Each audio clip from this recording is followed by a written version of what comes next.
What's up, Night Owls? Welcome to the 10th episode of the Real Talk Podcast. 10 pa lang ba? Ngayon to 10? 10. Di ba to 12? 10. 10 lang. Oo. Okay. Blake and I are back, ready to talk about life just like the old times. Yes, of course. You know, for those who have been with you since the Friendster Generation podcast, and then, naging kami-kami lang podcast, tapos ngayon tayo-tayo na lang, pero babalik kami. Kasi kami-kami to ulit. We're all about real conversations, no pretenses, no fake. This is Real Talk Podcast! Yes! Ito na nga. Let's talk about the real throwback, di ba? Ito talaga yung masasabi mo. Throwback or throw up? Ay! It's a T. Pero ito talaga yung nakasama natin from the Friendster generation. Yes. Oo. Ito yung mga pandemic, mga emo-emo tayo. Alam mo, this noon. honestly wasn't planned. Kumbaga, we did not really lay out yung mga episodes natin for this season. So, parang last week, our last episode, episode 9, it was also something na hindi natin in-expect na dadating. And Yes. also, this season finale natin, hindi natin in-expect na pagbibigyan niya tayo, mapag-uulakan niya tayo. Kasi sobrang busy ng schedule na to. True. As in, hindi na nga tayo mapansin kasi grabe na jam yung pa. notification sa cellphone. Kanina pa, krrk, krrk, krrk. Well, anyway, I think may idea na kayo kung sinong guest natin for today. Of course, let's welcome our bestie, Harry Jean Hernandez! Yes! Ito naman, nagpakit mo sa paligitan dyan. So, yeah. Hello! Welcome to the Real Talk Podcast, Bes! So, ano sa tingin mo? Sinong mas maganda? Yung previous naming guest o yung current namin na guest? Oo, ngayon yung sabihin para malaman namin kung babalik pa yun. Pero yun, best welcome to the podcast. Of course, to just, yung papangalan nito, i-hasten up lang natin. Kumbaga, we have been able to produce this podcast recently lang din, no? Parang, I think we launched it about 2 months ago. So yun, alam mo naman, kasama ka namin sa Friendster Generation and then naging kami-kami lang. So, tinuloy natin. And I think Harry has also advised us naman na he can guest from time to time. So, what is your message muna sa mga night owls na nakamiss sa'yo? Na-miss niyo ba talaga? Charot lang. Ay, hindi. Sobrang naramdaman ko na namimiss talaga ako ng iba dyan. Kasi sobrang message yung iba, tas react sa IG na account ko. So, ang dami pa rin nagme-message na, kailan ka babalik? So, but, I guess sinabi niyo naman ata kung bakit. Yes, we did answer it nung una, pero meron kasing hindi na napapanood yung reason. The update in my life kung bakit talaga. We did recently. And Tapos, congratulations! Yes. Just sa update na yan. super congratulations. We're super proud of you. Yun talaga. I really have to talaga. Iwanan itong Mad Summer TV. Kasi, nung time na yun, parang kinausap na talaga ako na parang, sa'yo na to, this year mo na to, you cannot parang lose 1 month dun sa production. If, para sa iba, sales kasi ako. So, kaya kailangan talaga, nung kinausap ako ng boss ko, hindi talaga ako pwedeng bumali na 1 month para makuha ko yung promotion. And congrats! Nagbunga na rin naman. I think we have seen it na rin naman. Kumbaga, we know how hardworking you are ever since our college days. So, I think meron ding naging, hindi naman siguro to give light din.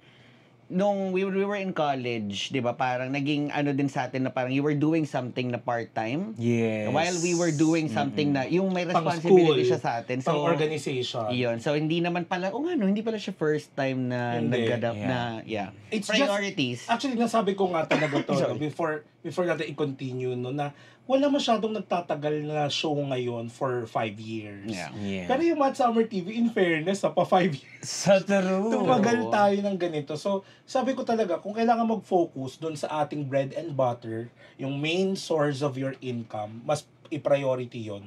Yeah. Diba? But we will get down to the deets later, of course. Simulan muna natin sa ating segment Oo. where... Ito na, before we dive into our main topic, pag-usapan muna natin ng Usapang Bayan.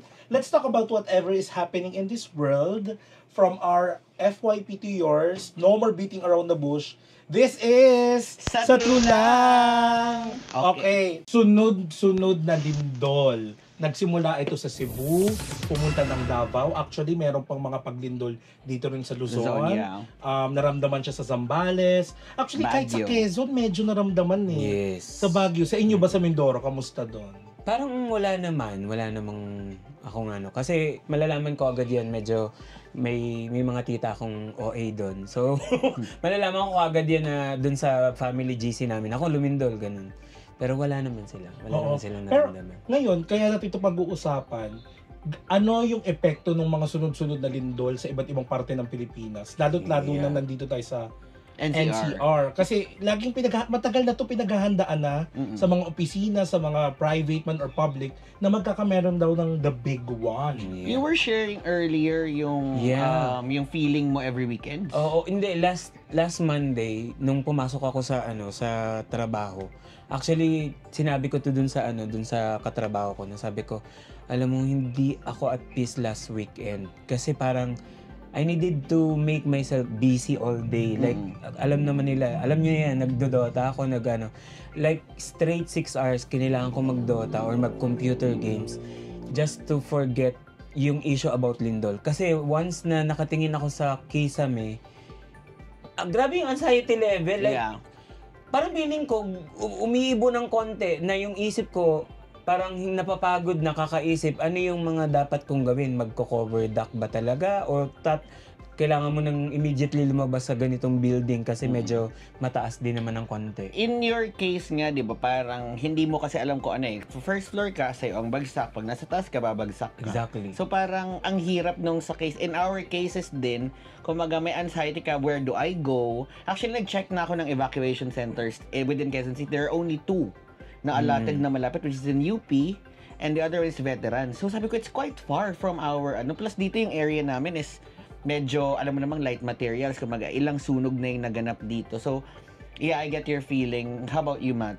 Ako naman, yung sa totoo lang, pagdating kasi sa mga ganito, disaster, ayokong isipin. Kasi once na dwell ako at yung iniisip ko na yung posibleng mangyari, talagang hindi ka makakamove masyado, medyo titigil yung mundo mo. Tsaka medyo talaga mag-overthink ka ng sobra. Ang sa akin lang, if mangyari talaga ito, how I wish na talagang alerted tayong lahat. Kumbaga, hindi siya mangyari pag natutulog tayo. Yeah. Hindi siya mangyari kapag nasa isang lugar tayo na matao. Alam niyo yun? So talagang iba yung pagdadasal at paghahanda. And preparation talaga. How about you? You know, your city has been so famous right now for the go ang alam ko, bags. marireceive namin yung go bags namin sooner. Medyo in past kasi yung mga yung pagbibigay ng Pasig medyo Systematic din naman. systematic, tas medyo last talaga yung lugar namin. I don't know why. Hindi kasi nga, may ang resources naman kasi talaga ng mga, actually medyo ito gusto ko lang i-brought up ha. Medyo, napapansin nyo ba to? This is nothing political ha.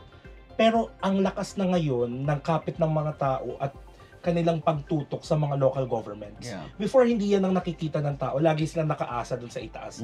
Sa national government na sila yung magpo-provide, sila yung mag-ano. Pero recently talaga, since may mga leaders tayo like Vico Soto, medyo yung mga tao, tumataas yung expectation sa mga mayors, sa mga local officials. So, nakakatuwa kasi may mga ilang LGUs na talaga nangunguna.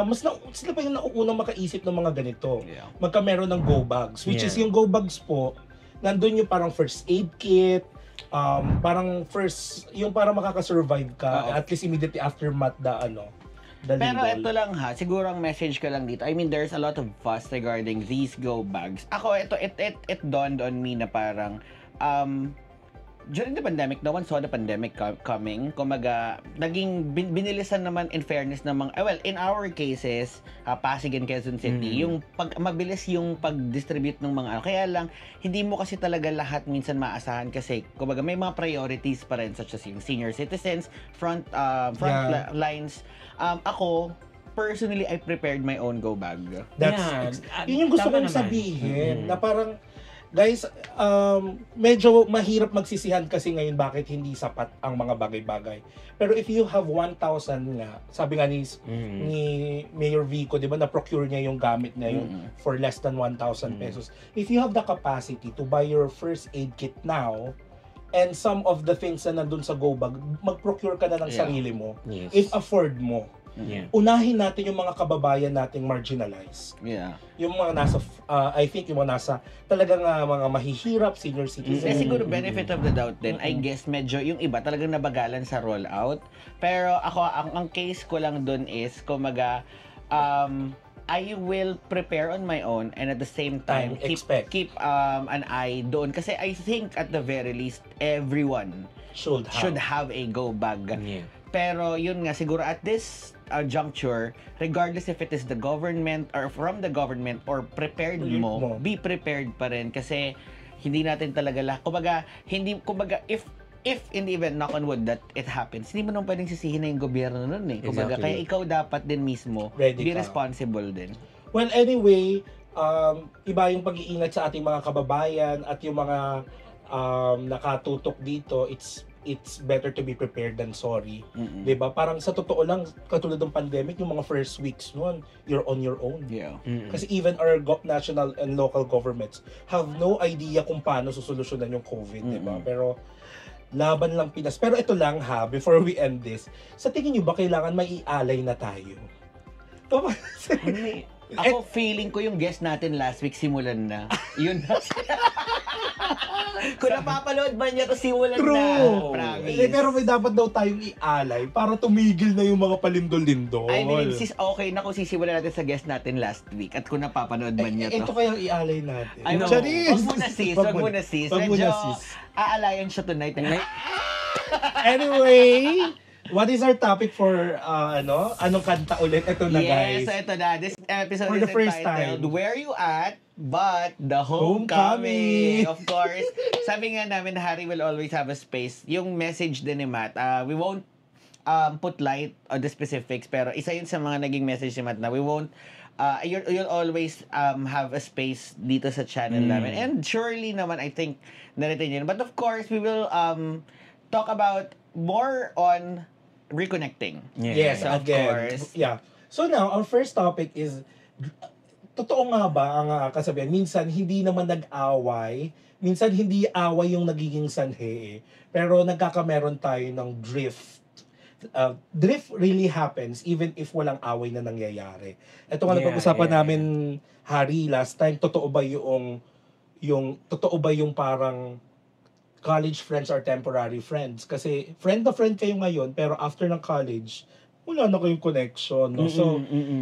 So ikaw, naniniwala ka ba na That drift happens. the drift really happens? Oo, ako naniniwala ako doon. It's just that kapag talaga may isa sa relationship dun in between, meron talagang nag-expect na parang hindi ko napapantayan yung energy ng isa. Doon na yun magsisimula eh. Kasi parang ako, like take for example, may isa akong close friend nung high school na napunta na sa Canada ngayon. Kilala naman nila yun. So, na parang kami, na-realize namin, tayo na minsan 3 months di kami nag-uusap pa. Pero once na magkaroon kami na naabutan namin yung online na isa't isa, tapos pag nag-usap kami on cam, aabutin nyo ng 1.5 hours. So parang ako, for me siguro parang hindi ka dapat maglalagay ng expectations and at the same time ng rules na dapat kinakausap mo ako buwan-buwan ng linggo-linggo para ma-maintain natin yung friendships natin. So parang piling ko dapat yung level of maturity nandun na rin. Kasi yun nga, hindi talaga, it doesn't mean kausap mo lagi yun yung pinakang BFF mo ngayon. Di ba? So, is distance really the problem or just lack of effort? Yan, exactly. Ngayon, di ba, parang if we're talking about mental health, social battery, minsan kasi kapag inas mo na parang ginajudge mo yung isa mong friend na lack of effort, pero hindi mo talaga what's really going on their life.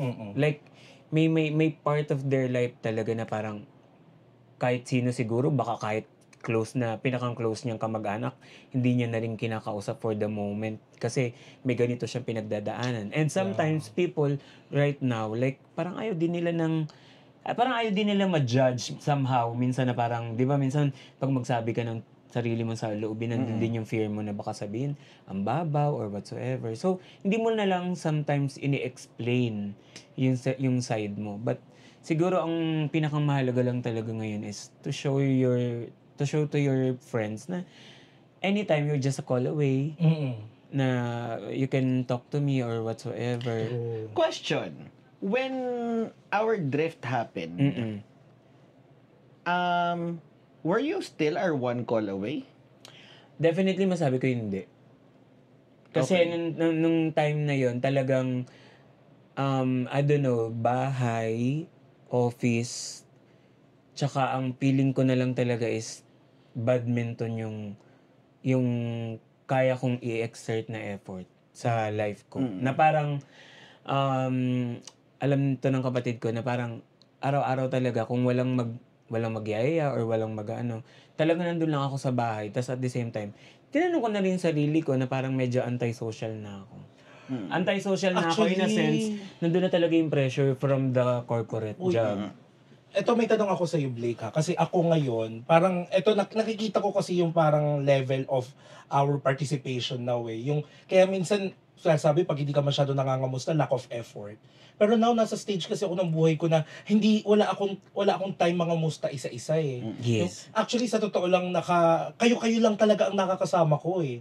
I mean, si Blake, now with Harry and yung ating reconnected na friends. Yeah. And then, kung sino na lang magyayaya out of the blue, minsan, pag kaya kong patusin.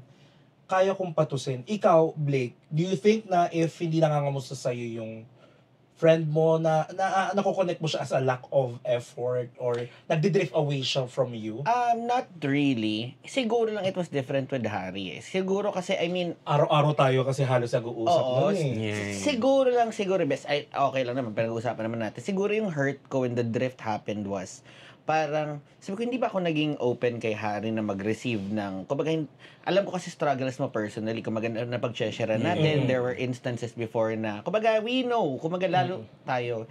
So, parang, sabi ko sa sarili ko nun, shit, di ba ako may na-miss out ba akong clue ni Harry na, na, kaya nagkulang ba ako? So, that's where the hurt for me, I'm not sure with Matt if it's the same. Pero But and then at the same time, I can totally say na both lang kayo na hindi ko kinausap. Yun nga eh. Kasi parang hindi sa may sobra kaming malaking argument or whatsoever.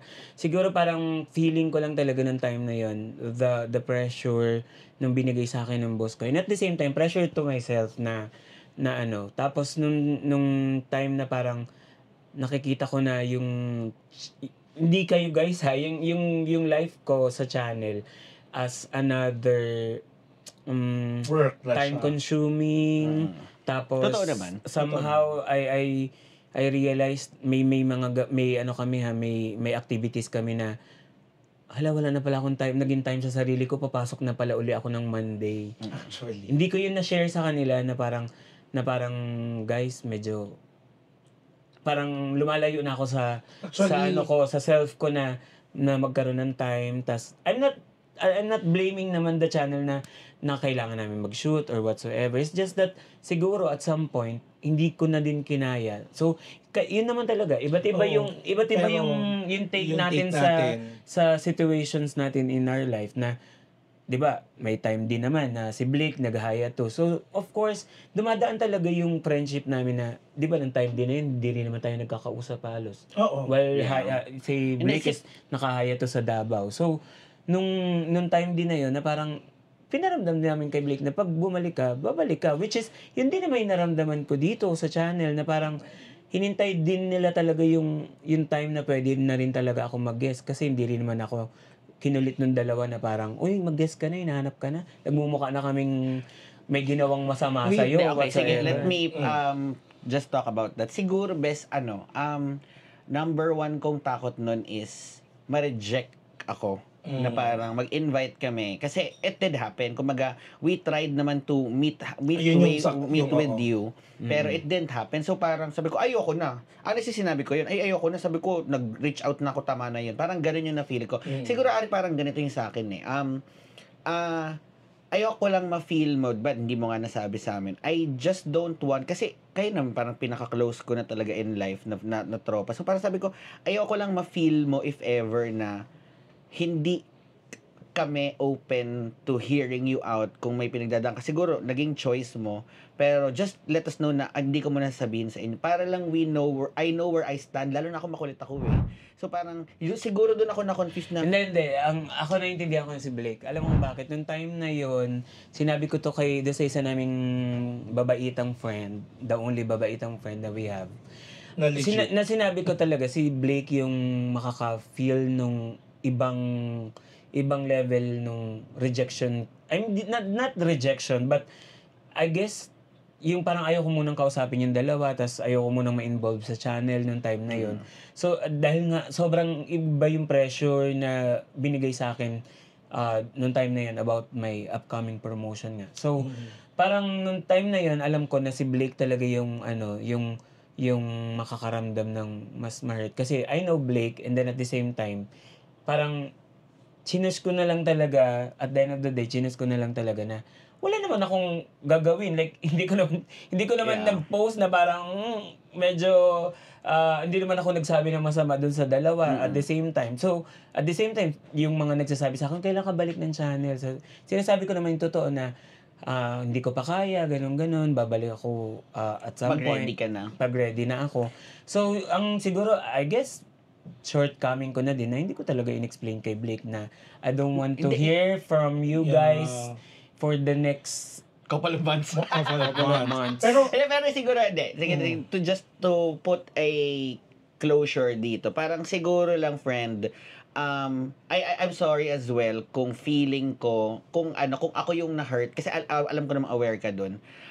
I just don't want na magkulang sa'yo, kasi struggles mo with fam, yung mga previous. Sabi ko, kumbaga, I want to be there for you. Kung feeling mo, need mo ng distance, gagawin naman namin. Siguro lang ako, hindi ko nakuha yung cue na, ay shit, nagsasabi na pala siya before na may ganito siyang promotion. Kasi si Matt, I think medyo partly alam niya. Ay ako parang sabi ko, shit, hindi ko alam. So parang, yan lang naman. Actually, ako, sa side ko lang sa nangyari nito, actually parang ako yung trigger dito eh. Parang ako yung ako yung tumapos, parang nagsettle eh, parang okay. Kumbaga parang ako yung nag-end doon eh. And then, of course, si Blake, parang, may pagkukulang ba? Parang may ganun siyang emotion. Yeah. Ako talaga, sorry din if nanguna ako, pero ako, intindi ko na from the very beginning. Diba? Yung appreciation namin dun sa nangyari, parang ako, alam ko kasi may promotion siya, alam kong pressured siya, alam ko nawawalan ka ng tulog, kasi parehas tayo minsan, di ba, ng sleeping pattern. Pero in a way, hindi ko naman kinat, kasi hindi ako direct nag-invite sa kanya, pero sa Matt, papahagingan ko pa rin sa GC na magbo-birthday ako, pero hindi ko na dinirect kay Harry para yung rejection is less painful. Okay, ngayon ko i-explain kasi tinanong to ni Blake pero hindi kami nagkasagutan nung bakit nga daw hindi ako matindong birthday niya. Ito disclaimer, guys, malaking issue ito sa barkada to ha. Ngayon lang din malalaman to. Kasi kilala ko yung sarili ko eh. Pag nag-banding naman kami nito, babalik ako sa channel eh. Babalik lahat uli. Which is, wala pa sa kamay ko yung hinihintay ko. Gets nyo?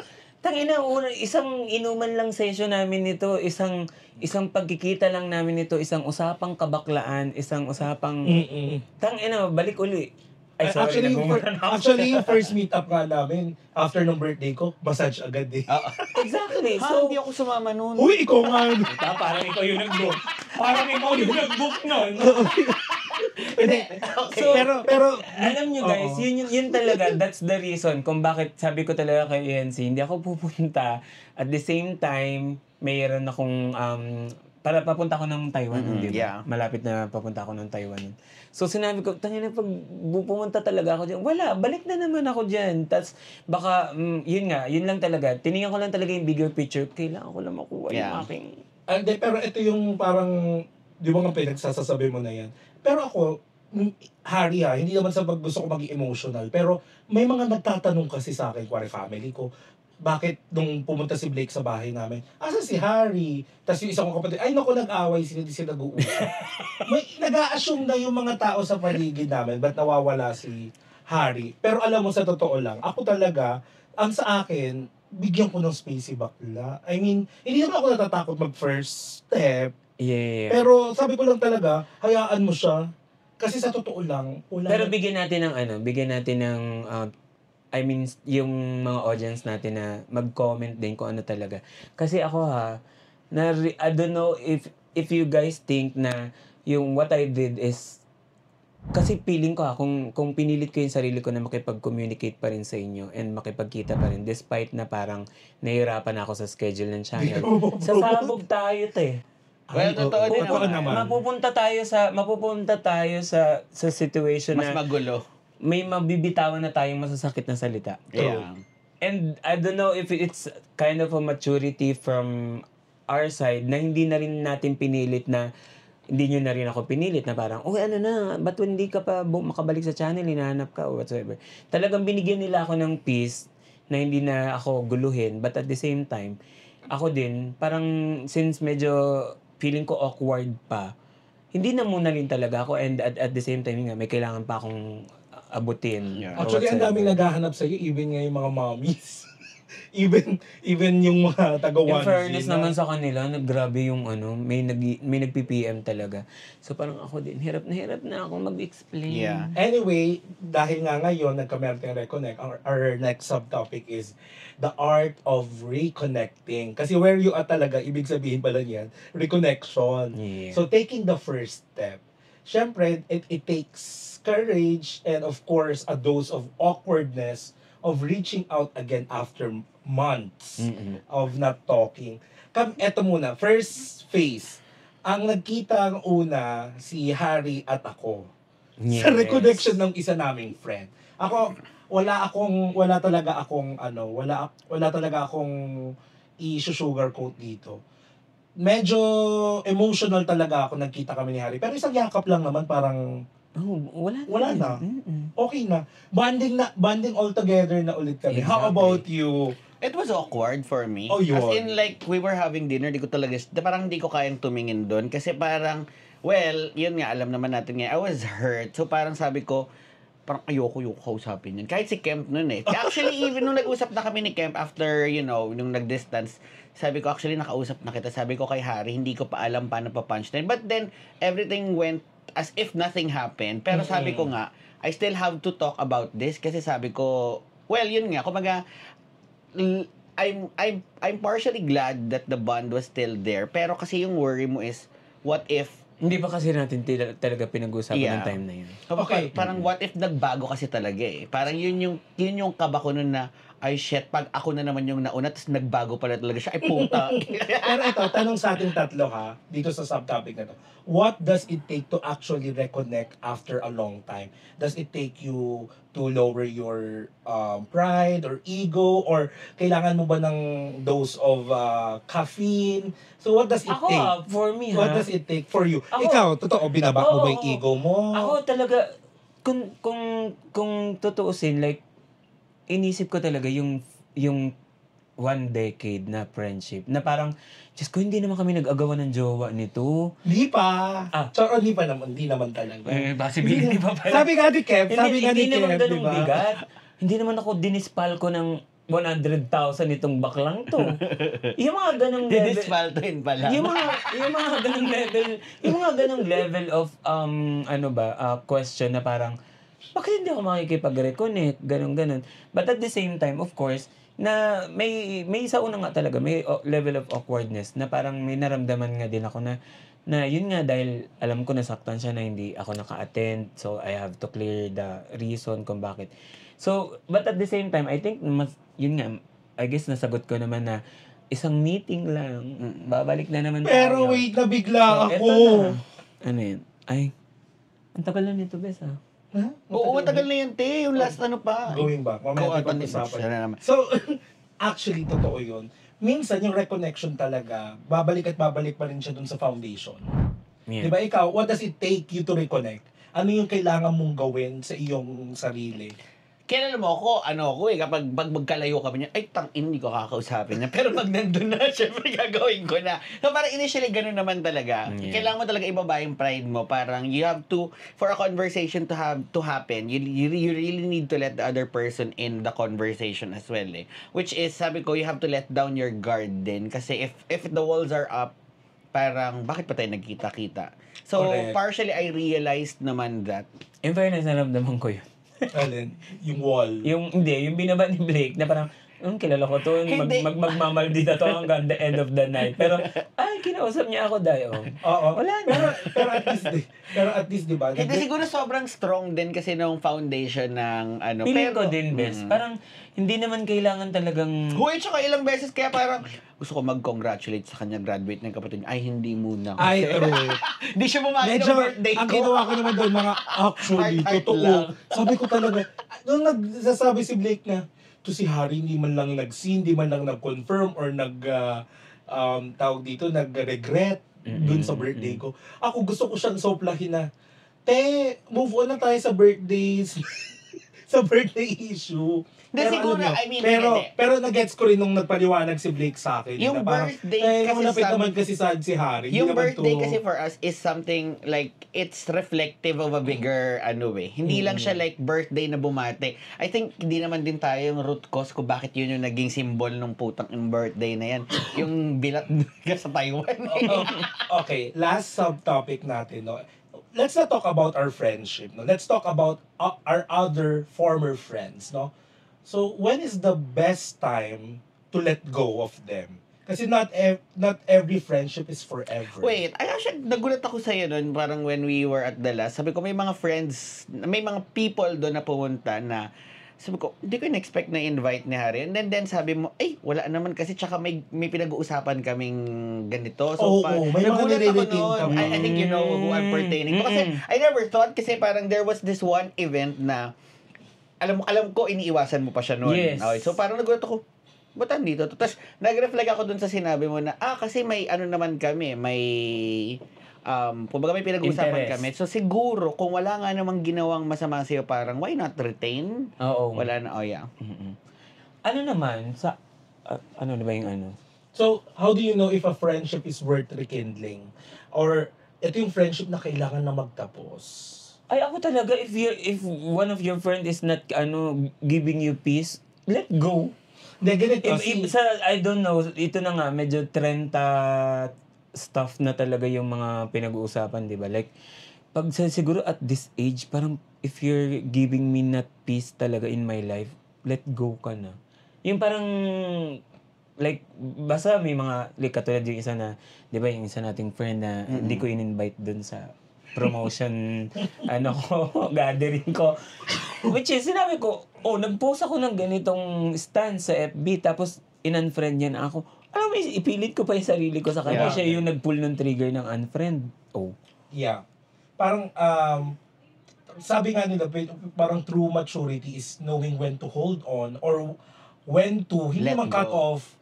Yung say, wish them well from a Good distance. riddance. Yeah. Oo. Kasi in fairness kay Harry ito i-share ko lang. Etong friend na to, na na-cut off niya nung mga nakaraang taon ata, nagkameron na rin sila ng